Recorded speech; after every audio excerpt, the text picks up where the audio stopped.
Hello, welcome to my half day mini blog part 2। এই যে আমার আনা সবজিগুলো সুন্দর করে গুছিয়ে রাখলাম। তারপর আমার বাড়ির সামনে থাকা পেহলওয়ানগুলোর জন্য যে বিস্কিট এনেছি সেগুলো একটা কোটোর মধ্যে ভরে সুন্দর করে আমি রাখছি। ওদিকে আমার মা রান্না করছে। রান্নার মধ্যে এইটা হচ্ছে টমেটো পোড়া, যেটা আমার খেতে খুবই ভাল লাগে।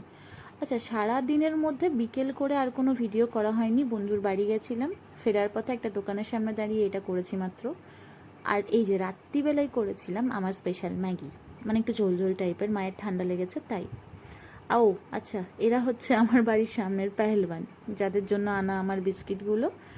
এনাদের জন্য বিস্কিটই দিচ্ছি রাতে, কারণ মাছ মাংস ডিম রাতের মধ্যে আমাদের ছিল না, আর সেগুলো ছাড়া এনারা তো ভাত খাবেন না, তাই বিস্কিট দেওয়া হচ্ছে।